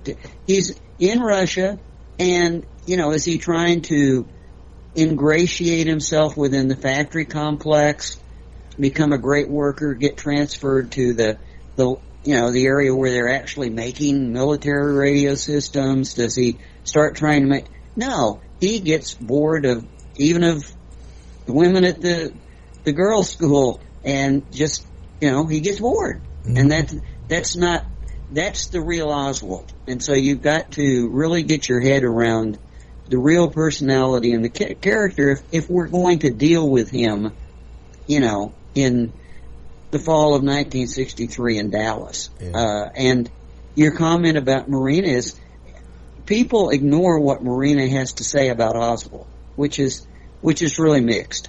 Marina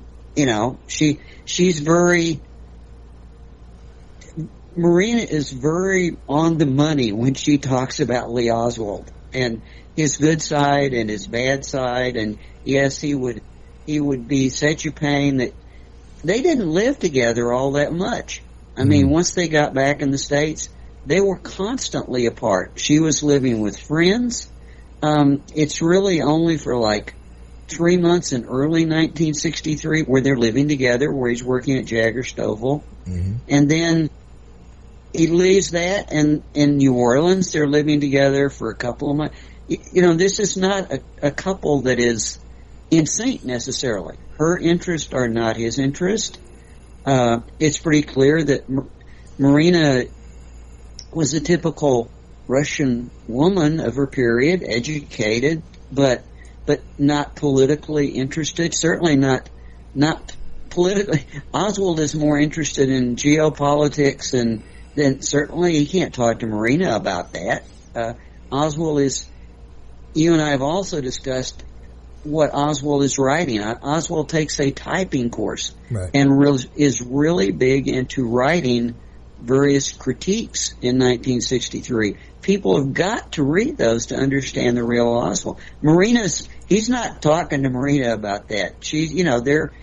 Marina's dealing with the kids. She's trying to learn to cook, an American ranch. So when people take her to task because she doesn't answer everybody's questions, she doesn't answer them accurately, she seems to wonder, and so on and so forth.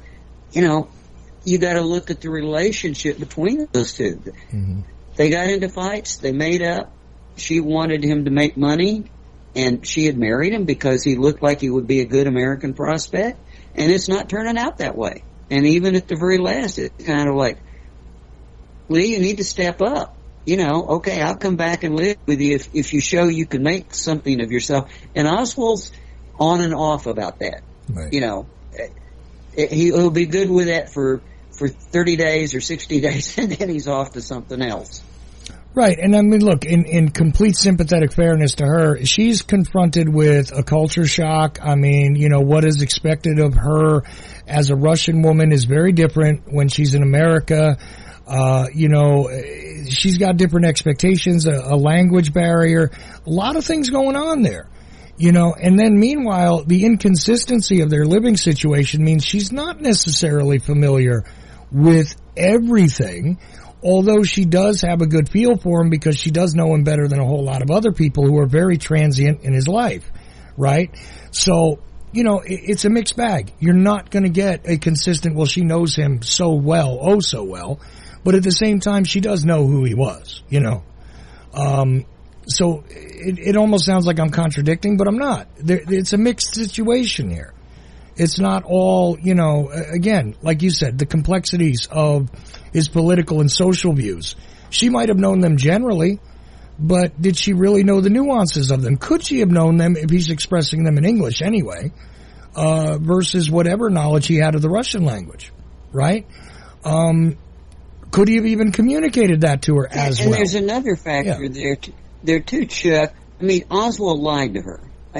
And we've got to be forthright about that. Mm-hmm. Oswald, one of the other patterns that Oswald had is, it just constantly, it's not that he's pathological, but when Oswald gets stressed or when he gets backed into a corner, he lies. And he doesn't lie very well because, if you look at it over time, even when he gets back to the United States and he's interviewed by the FBI, which, you probably should want to get your story straight, he goes, well, I didn't offer to effect, I didn't do this and that when I was in Russia.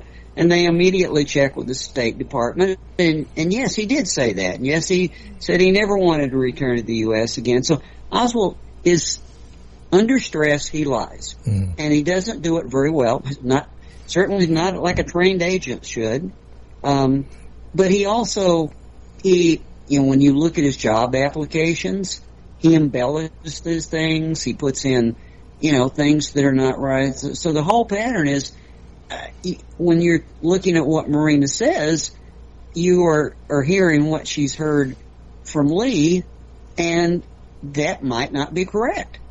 So people falter for, well, we know this. We're like, we may not know that, and we may know that now, but you have no idea what Marina knew at the time. Right. Right, and it's really interesting that a guy in his position, if people want to support the idea that he was some sort of master spy, very important to note that he would have actually shut his mouth a lot more, as opposed to talking, as opposed to making a point of getting involved in certain conversations, right? Like, you literally see that all the way going back to Japan, where he's interjecting himself in situations where if you're a spy, you don't hand them a bunch of things that could be contradictory or embellishments or whatever. You don't offer that because you don't. It's not part of the equation, right? This is not the way somebody who's trying to, only have attention paid to them in certain circumstances behaves. And then when he's dealing with her, he might also be thinking, well, she doesn't know anything. She can't even speak the language. It's not like she could go and check things on me. Maybe his lies are a little more sloppy because he doesn't feel as though he needs to tighten them up with her. And that's the thing. All of these things are worthy of consideration when looking at this character, right? And I think here's an example, and I know people won't like it, but I'll be writing about it to some extent. Good. I think the perfect picture of their relationship, and it's a real world relationship. It's a pro-con, like a lot of marriages, a lot of couples. At times it's good, and at times it's not good. But the photo, the backyard photo that's left for Des Shield, right? Which the copy on the front is signed by Lee, okay, and it's kind of like, okay, this is for my buddy. And on the back, Marina writes, Hunter a fascist. Now, that strikes me as a real couple. It's kind of like, this is what the wife would have said to your buddy's wife, kind of punching you in the back for, like bragging or, that's the guys say their thing, and in the background, the women are going, yeah, right. Right. Yeah, I mean, look, you can see that in a real world example where somebody's, talking up about some situation they were in, and quite often a wife will come in and undercut it. Oh yeah, well, I stood up and I said something and I was a big tough guy and this and that, and then the wife kind of walks in the room and sort of goes, yeah, well, that's funny. How are you able to do that ducking under the counter there? Because that's the way I remember it happening. Yeah. And I've seen that happen. That just seems so real. It's like you just can't avoid it. That's got to be real stuff.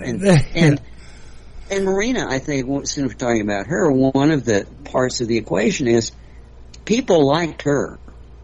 People did not generally like Lee unless there a handful of people.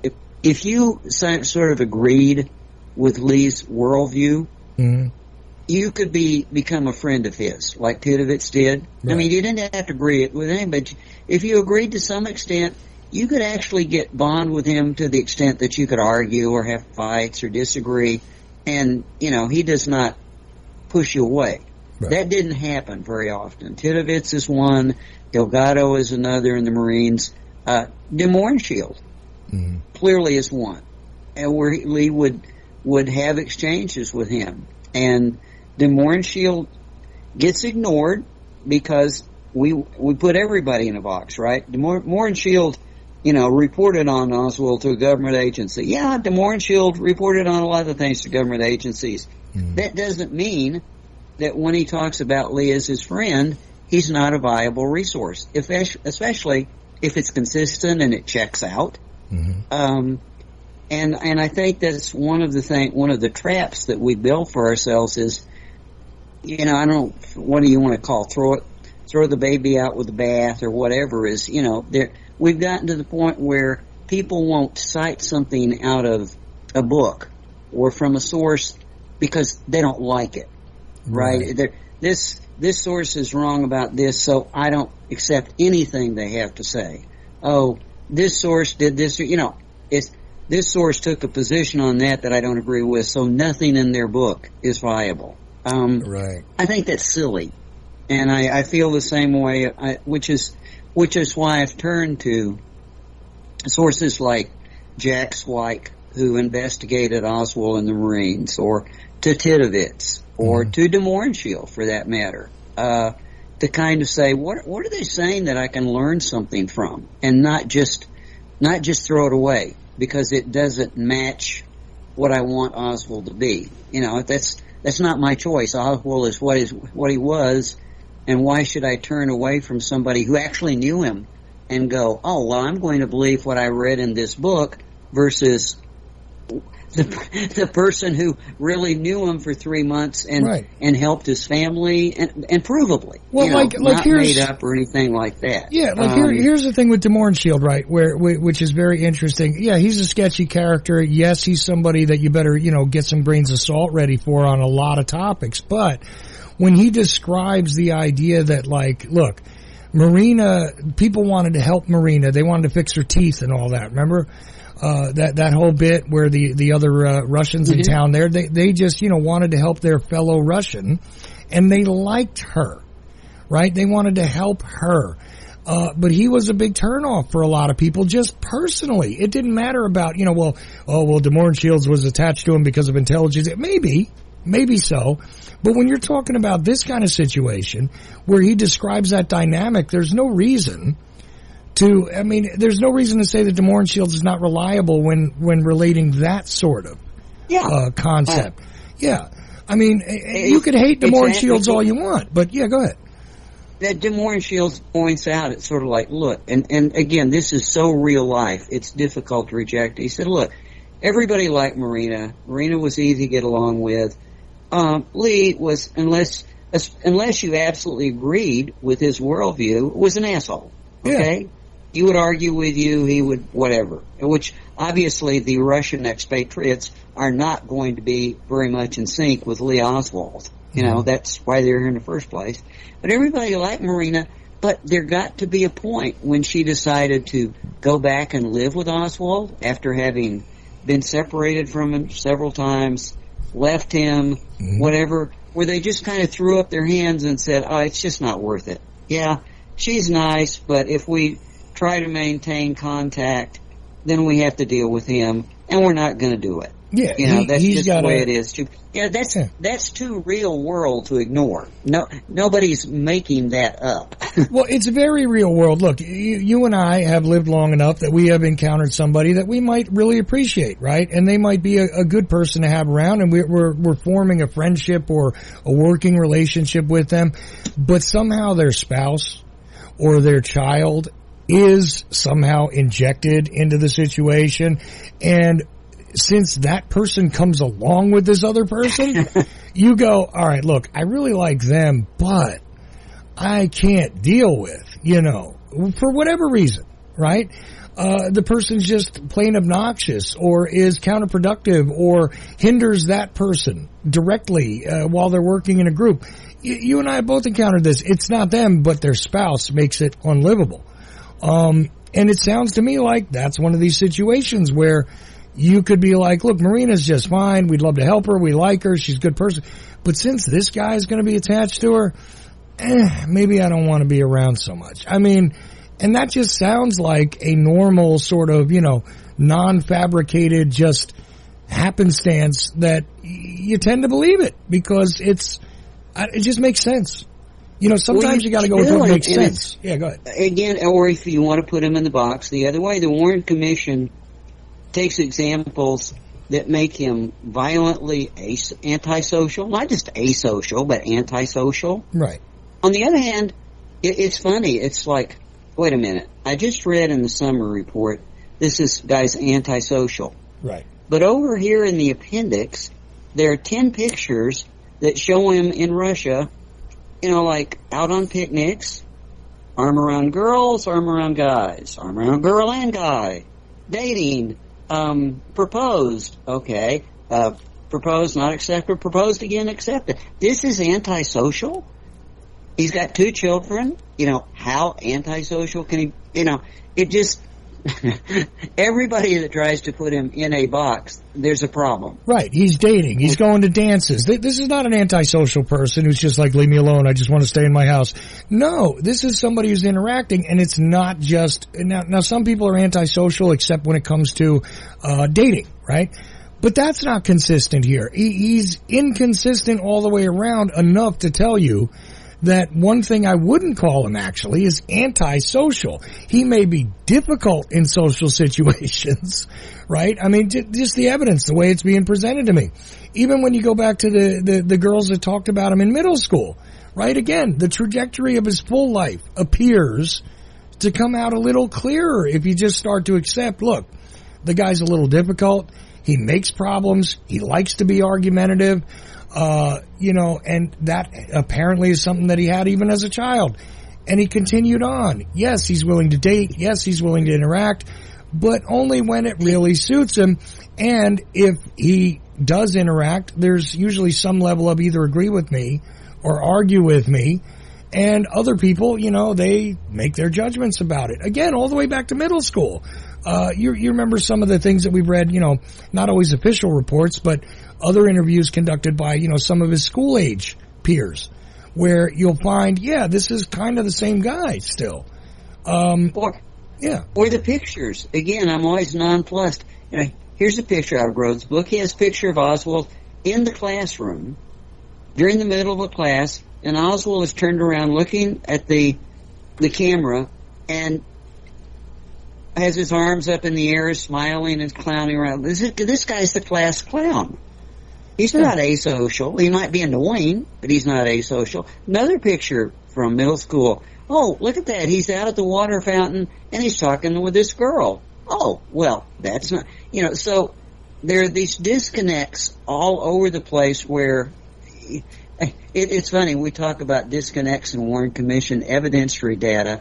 There are all sorts of disconnects about Oswald all over the place, which is really, that's why I'm taking the approach, you know, you've got to get away from those 2 dimensions. There's a dimension where the real Oswald, the real personality, the character comes out, good parts, bad parts, but you got to get the real Oswald if you understand what's going on. And in the Warren Commission virtually managed to totally ignore the testimony from Marina and from his mother and from people that knew him. When he comes back from Mexico City, he's frustrated, but he goes back even to the pains. And Ruth may not like him, but the point is, it's like he reset again, like he always does. He resets, and he's looking to make up with Marina. He's getting a job. He's hunting for better jobs. He wants to, and he's having difficulties. And of course, she's just about to have a baby. So who wants Lee Oswald around at the pain home when she's just about to have? But he's back in a personal mode, if you will. He's not writing his manuscripts anymore. He's not taking pictures of himself. So there's an Oswald that constantly, as I said before, is situational. It's like, what's he like this month? Don't tell me what he is like about 6 months.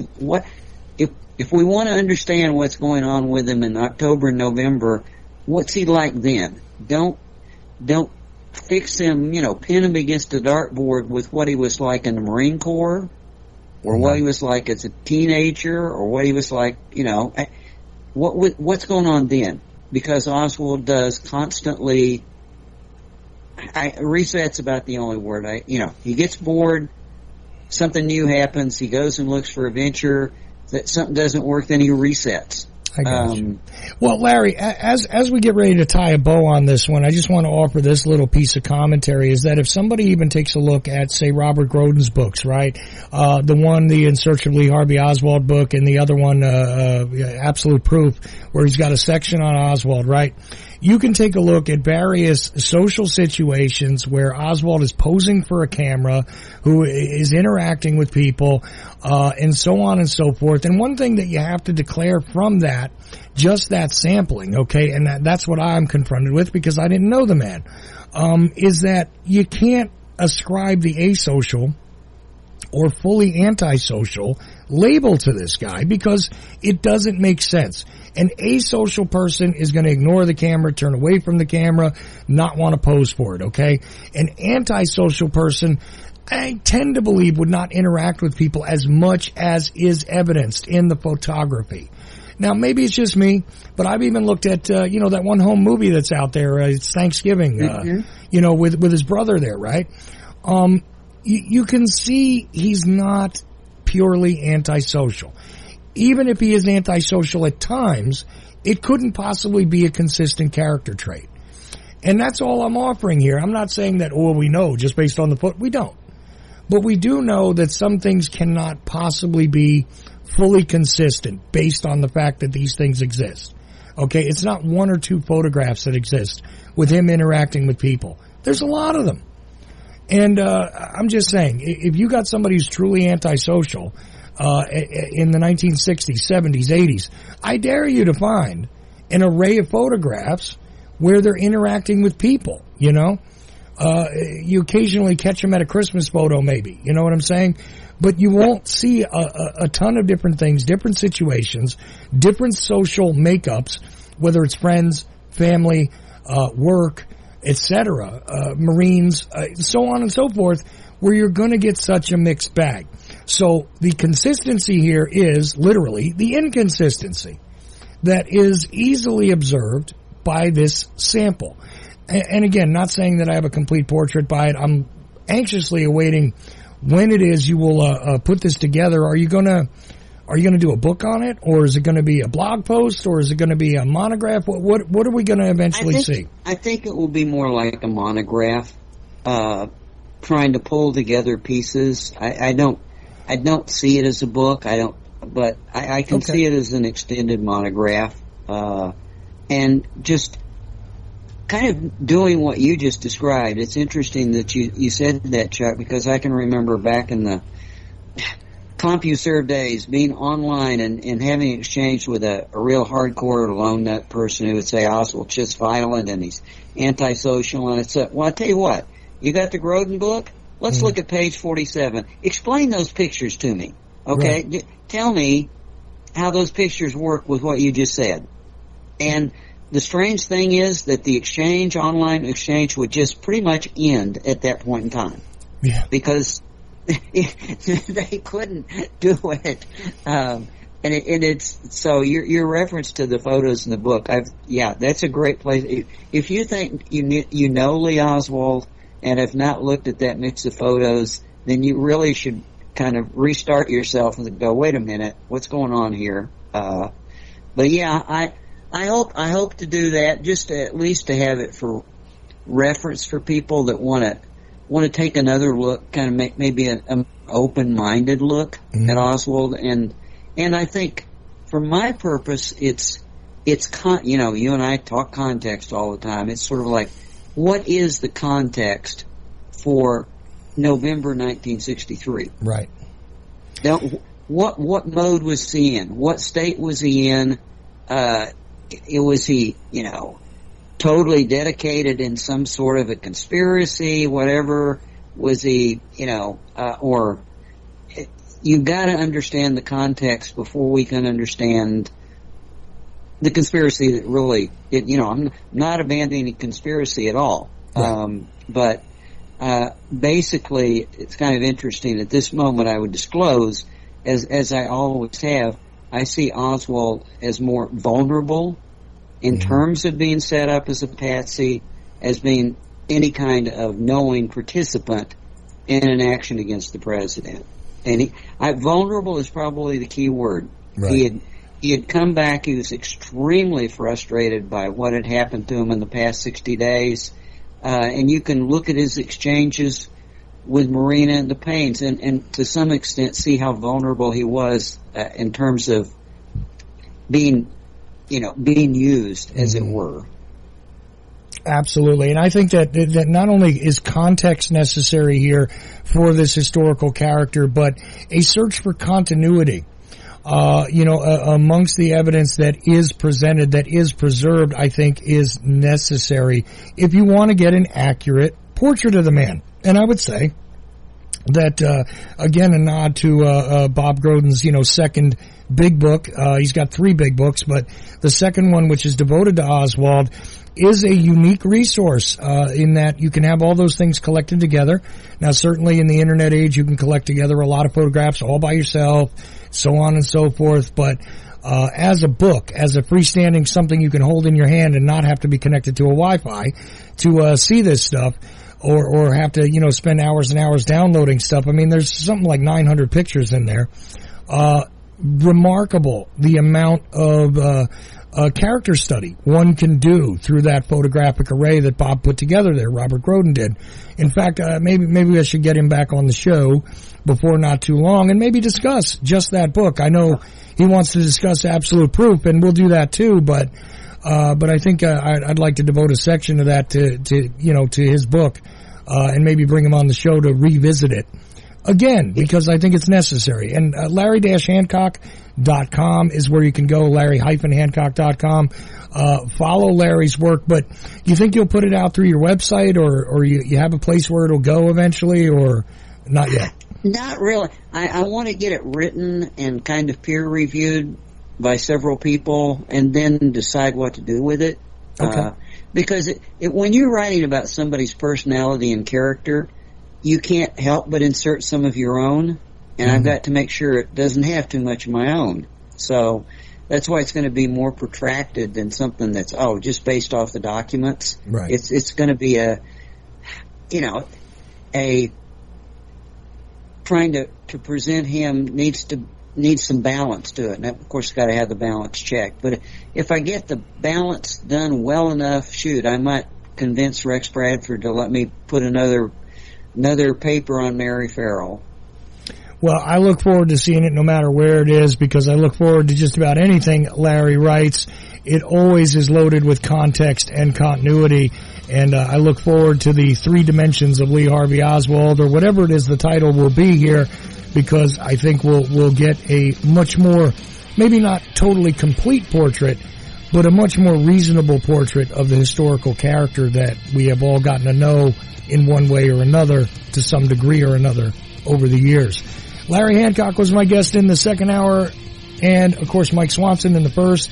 And I urge you go to Larry-Hancock.com. I recommend all of Larry's writing, and I recommend Mike's as well.